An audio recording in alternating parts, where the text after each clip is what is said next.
Life तो change हो गया। 9 साल पहले जो परिस्थिति था और आज विद इन 9 years इतना चेंज हो चुका है। पहले सेंचुरीज लगता था शुरू में चेंज करने के, और हम लोग गिनती में भी बोलते ना इस सेंचुरी का है। कभी कभी 300-400 साल को एक साथ देखता था। फिर उसके बाद में उसका स्पीड बढ़ने लगा। फिर तो आदमी 10 साल में कुछ एरोप्लेन का टेस्ट करता है और 20 साल में उड़ने लग जाता है। यानी कि तेजी से आगे बढ़ रहे हैं। करते करते अभी तो इतना तेजी हो गया, अभी तो 1 साल भी बहुत है। इसलिए एक देश का दूसरा देश का कंपेयर करने से आजकल क्वांटम हम लोग जब बात करते हैं तो साल में गिनती करते हैं कि चाइना इंडिया से कितना साल आगे है, क्योंकि वो हम लोग जो कर रहा है आज करेगा तो वो दूसरा कर लेता है फिर। तो इस तरीके से इतना चेंज हो गया, लाइफ चेंज हो गया। मैं खुद भी कभी कभी समझ में नहीं आता। 2004 जब मैं पहला चुनाव जीता था लोकसभा का, उस समय मेरा सबसे बड़ा चैलेंज क्या था, कैसे पहुंचना है जगह में, क्योंकि किसी से बात करना है, किसी से मिलना है तो पहुंचना पड़ेगा। फिर 2009 लगभग उसमें थोड़ा सा ज़्यादा चेंजेस आया नहीं, लेकिन 2014 में सोशल मीडिया आ चुका था। तो अब 2008-9 में जब सोशल मीडिया का एंट्री हुआ, हम लोग भी इतना आइडिया नहीं था कि इतना हमारे यहाँ प्रभाव होगा। लेकिन 2009 और 10 का बाद सोशल मीडिया का प्रभाव आने लग गया, और 2014 का बाद तो मतलब टोटली सोशल मीडिया का दुनिया में सब घुस गया। तो इतना जल्दी चेंज होता है, तो उस चेंज का आप लोग हिस्सा है। एक तरह से आप लोगों को कहेंगे you are the agents of the change. हम लोग प्रतिनिधि जरूर हैं, लेकिन आप लोग साथ नहीं देगा तो हम लोग अकेला कुछ नहीं कर सकते हैं। आप कभी गौर किया क्या, जैसे कि जो ट्रेडिशनल न्यूज़ चैनल है, मान लो आज तक या एनडीटीवी, आज एक न्यूज़ चलाएगा, कितना लोग देखता है? कभी कभी तो शॉकिंग है, इतना नेशनल न्यूज़ बोलता है 5000 व्यूअरशिप, 6000 व्यूअरशिप लाइव होता है। लेकिन इंडिविजुअल यूट्यूबर, इंडिविजुअल जो है 10 मिनट में 2 लाख 3 लाख उसका व्यूअरशिप होता है।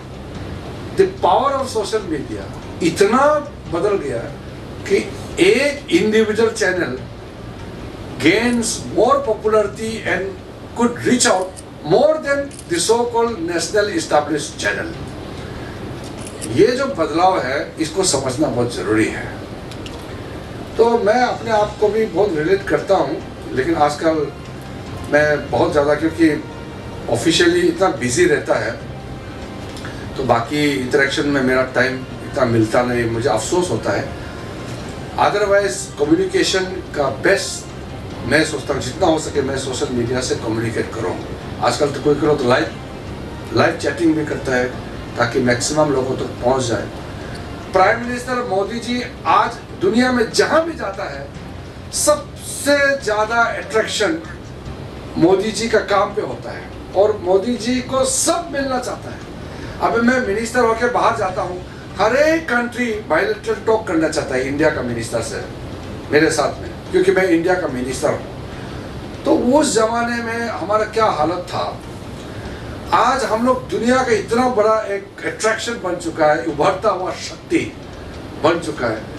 तो ये इतना कम समय में इतना फास्ट चेंज, पहले तो सेंचुरी लगना था किसी देश को इतना शक्तिशाली होने में। 2014 से 2023 2 साल में जो जंप मारा, 11 पोजीशन से 5th लार्जेस्ट इकोनॉमी, और वैक्सीनेशन हम नंबर 1, डिजिटल इंडिया में नंबर 1, बाकी जितना भी सोशल मीडिया हम लोग का बेनिफिशियरी को पहुंचाना, डायरेक्ट बेनिफिट ट्रांसफर वगैरह सब में नंबर 1 हो गए इंडिया। तो ये मामूली अचीवमेंट नहीं है। तो इतना होने का बाद कभी कभी आदमी का एक्सपेक्टेशन एंड एस्पिरेशन इतना ज़्यादा होता है कि जो मिला है उसको याद नहीं करके, जो नहीं मिला है उसको बात करके फिर नाराज हो जाता है, दुखी हो जाता है, गाली देता है। तो ये जो मायूस और नेगेटिव माइंडसेट को पॉजिटिव में ट्रांसफॉर्म करने में आप लोगों का योगदान चाहिए। सर जैसे आपने कहा चेंजेस को बात करें तो चेंजेस आया है, बट सर आज के दिन में क्योंकि मौका मिला था, I just wanted to highlight our problem, media का प्रॉब्लम, डिजिटल प्लेटफॉर्म जो है अरुणाचल प्रदेश में, उसको हम हाईलाइट करना चाहता है। Besides being a journalist, I am also holding the post of General Secretary for Arunachal Electronic and Digital Media Association। Sir हमारे यहाँ पे क्या है कि वी आर ग्रेटफुल दैट कि स्टेट गवर्नमेंट की तरफ से उन्होंने एडवर्टाइजिंग पॉलिसी निकाला है, लेकिन अभी तक प्रॉपरली इम्प्लीमेंट नहीं होने के वजह से हमको अभी भी बहुत चैलेंजेस फेस करना पड़ता है। यू नो दैट कि हमारे यहाँ पे कॉर्पोरेट वर्ल्ड है नहीं, बड़ा कंपनीज नहीं है, तो छोटा मोटा जो हम लोग को मिलता है उससे ही हम लोग सर्वाइव कर। We were like expecting that 2021 को जब हुआ था जो पॉलिसी पास हुआ था, तो हम लोग बहुत कुछ हुआ था कि जल्दी हो जाएगा, लेकिन नहीं, कुछ कारण से नहीं हुआ। As sir Kiran sir, as you are holding as a union minister central में, तो I just wanted to request you and appeal you in behalf of जितना भी एंटायर हमारा यहाँ पे लोकल जो लोग अभी चला रहे हैं डिजिटल पोर्टल में, कि सर आपके ओर से भी अगर कुछ एडवर्टाइजमेंट हो या फिर एनी टाइम, क्योंकि अभी के समय में बीजेपी गवर्नमेंट बोले तो सोशल मीडिया में ही आप लोग पूरी तरीके से आप लोग निर्भर है कह सकते हैं, या फिर अभी जैसे आपने खुद मेंशन किया कि अभी टीवी को कौन देखता है, सब लोग मोबाइल में ही प्रेफर करते हैं, कहीं भी पोर्टेबल है काइंड ऑफ, कहीं में भी देख सकते हैं। तो as a general secretary as a individual also, because I am also running a news portal, तो चैनल चला रहे हैं, तो अभी ऑलमोस्ट 8 years हो गया and still we are struggling and we are trying to find out the way to how not only our self, but जितना लोग भी साथ में हैं, हम लोग साथ में कैसे करके ग्रो करें, ये चीज़ को लेकर मेहमान सर से भी हमने बात रखा था। बट फॉर्चुनेटली आज आपसे मिलने का मौका मिला एंड लाइक नो बात रखने का मौका मिला आपके आगे में, एंड आई होप कि आप सेंट्रल गवर्नमेंट तक हमारी बातें ले जाएंगे एंड उसके बाद कुछ हमारे लिए भी अरुणाचल के जितने डिजिटल इलेक्ट्रॉनिक जितने मीडिया हाउसेस एंड जर्नलिस्ट हैं, उनके लिए आप सोचेंगे हम कितना। आपने जो मुद्दा बताया इसका कई पहलू है, अब मैं डिटेल में उसको नहीं जाना चाहता क्योंकि कोई फॉर्मुलेशन स्टेज में है और कुछ पॉलिसी का भी विचार किया जा रहा है। अरुणाचल गवर्नमेंट ने कुछ पॉलिसी बनाया। सबसे पहले तो मीडिया एक ऐसा संस्था है जिसको सरकार रेगुलेट नहीं कर सकता है पूरी तौर पर। बेस्ट ये होता है कि मीडिया खुद ही रेगुलेट करे। अब आप लोग कितना मीडिया न्यूज़ चैनल है इलेक्ट्रॉनिक का, आप लोग ही तय करना पड़ेगा कि कोई आदमी एक माइक पकड़ लिया और हम भी मीडिया है बोलेगा, आप मना तो नहीं कर सकते हो। इंडिविजुअल यूट्यूब चैनल खोला है क्योंकि सोशल मीडिया है, पहले तो रजिस्ट्रेशन करके आप टीवी चैनल खोल सकते हो, उसमें तो रेगुलेशन का ईजी होता है, उसका रेट भी होता है एडवर्टाइजमेंट का। आज का दिन में इंडिविजुअल यूट्यूब चैनल जिसका व्यूअरशिप लाख से ऊपर है, उसको तो पैसा मिलता है। फिर देखता है कि जो कंपनी वाला भी देखता है कि अरे इसका व्यूअरशिप इतना ज़्यादा है, तो एडवर्टाइजमेंट उसको देता है। वो सरकार से कोई लेन देन ही नहीं है। अगर आप अरुणाचल प्रदेश में इलेक्ट्रॉनिक मीडिया का एक रेगुलर करना चाहता है कि एक सीमित हो कि 5 है कि 10 है कि 20 है कि 100 है कि 200 है, ताकि जो एडवर्टाइजमेंट का भी कोई सिम्बलेंस ऑफ रेगुलेशन तो होना चाहिए, कोई यूनिफॉर्मिटी तो होना चाहिए।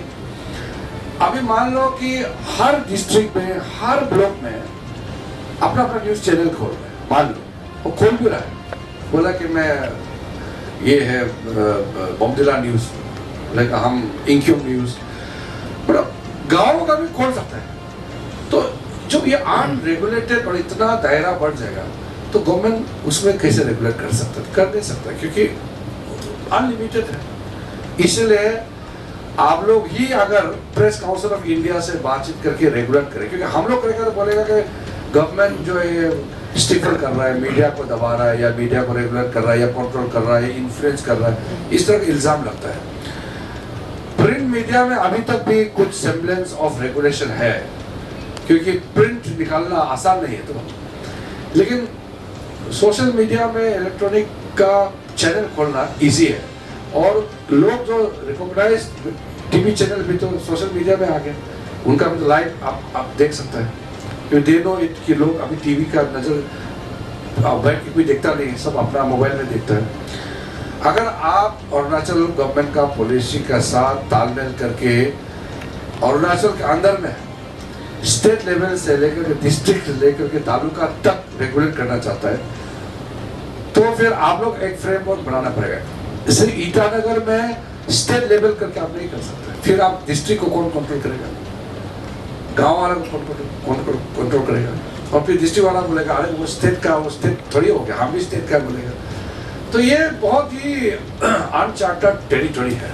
आप अभी अब देखेंगे सर, रेनी सीजन में बहुत सारे डिस्ट्रिक्ट से लोग ब्लड ट्रांसफ्यूजन के लिए आईसी और कैपिटल पे आते हैं, और रोड ब्लॉक्स के कारण से बहुत बार पेशेंट्स रोड में ही डेथ हो जाते हैं सड़क पे।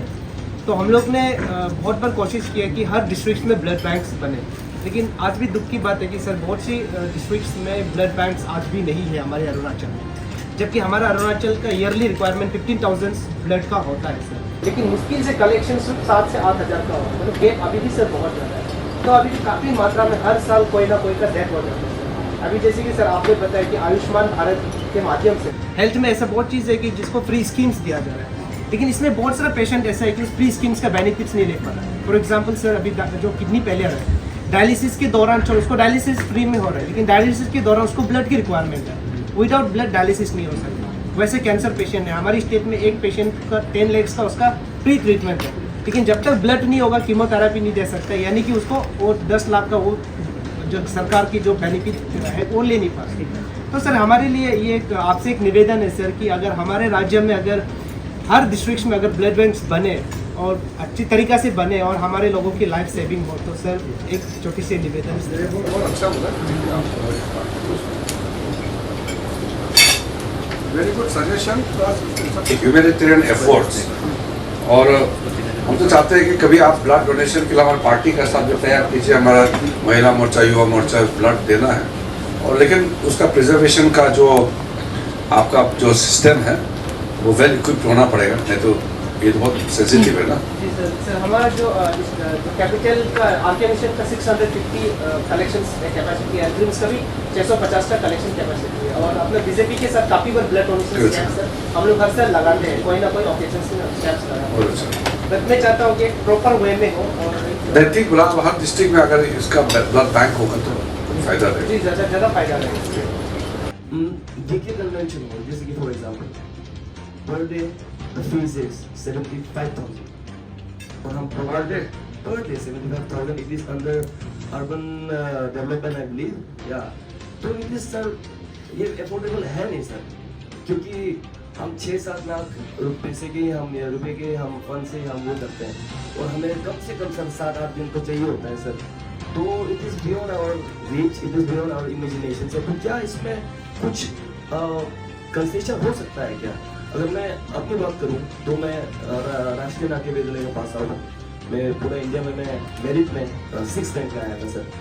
तो मैं चाहता हूँ कि सर अरुणाचल में ही रह के, ईटानगर में ही रह के यहाँ के जो एक्टर्स हैं सर उनको मैं ट्रेन कर सकूँ सर।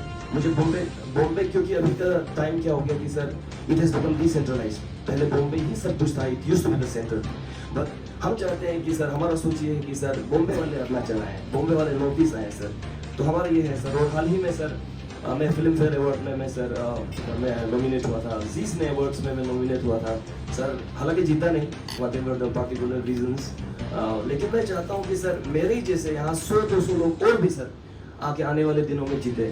बट लास्टली एक और चीज़ ये है कि सर एक शेफ अगर बहुत ही अच्छा खाना बनाता है, एक बहुत ही अच्छा डिश बनाता है, लेकिन अगर होटल में जहाँ वो काम कर रहा है उसका मालिक अगर उसे खाना बनाने के लिए, वो किचन यूज करने के लिए अगर फीस 75,000 मांग रहा होगा या फिर 10-20 हज़ार, तो वो कहाँ से बनाएगा सर, कैसे बनाएगा सर? तो वही चीज़ क्या इसमें पॉलिसीज आ सकता है क्या सर? क्या इसमें कंसेशन जो क्वालिफाइड आर्टिस्ट है वो हो सकता है क्या सर? नहीं, ऐसा है, आप एज एन आर्टिस्ट आपका नज़रिया जो है बहुत सही है, और परिस्थिति को भी आपने जो बताया, हमारा मेच्योर्ड सोसाइटी नहीं होने की वजह से आर्टिस्ट लोगों का अभी स्थान नहीं है, और हमारा यहाँ लैंग्वेज बेस नहीं है, इसलिए डेडिकेटेड ऑडियंस नहीं है, डेडिकेटेड फॉलोअर नहीं है, तो ये स्ट्रगलिंग पीरियड होगा। दूसरा जो यहाँ वेन्यू को लेकर के जो रेट है, हम लोग जरूर बात करेंगे, मैं पूछता हूँ इसका क्या कर सकते हैं, स्पेशली जो प्रोमोशनल एक्टिविटीज़ के लिए। कॉमर्शियल जो करता अलग बात है, लेकिन प्रोमोशनल के लिए जैसे हमारा ट्रेडिशनल आर्ट एंड कल्चर वगैरह जो आप लोग थिएटरिक काम जो भी होता है, एक चीज मैं बताना चाहता हूँ, आपको मालूम होगा, आप रियलाइज होता होगा, ये जो बॉम्बे फिल्म का जो इंडस्ट्री का दबदबाव का ये एज पार हो चुका है। Exactly. That is over. जो हम लोग हेमा मालिनी, धर्मेंद्र, वो दैट एज इज ओवर। ये सोशल मीडिया है, यूटीटी पे होता है, और हॉलीवुड का भी वो ये होगा। It is completely A change scenario, अब डिसेंट्रलाइज हो चुके हैं। अपने अपने लेवल में कैसे क्रिएट कर सकता है, अब नया दुनिया नया फॉर्म में आएगी। Not any suggestion or any complaint. I'm just gonna thank you for like we never thought ki railway and airports IMD in our or on Arunachal, and to be very frank, when I first landed in our own Holongi airport, I felt very emotional, and this is all possible because of the Modi government and you being called as the man, Modi's man from Northeast, and you being from Arunachal, like it makes us so proud. And just like you said about Modi, when you go to other country, they recognize you, and just like that, we also like when we are in the mainland, they recognize us by like Kiran Rijiju. So yeah, this is just thank you and yeah.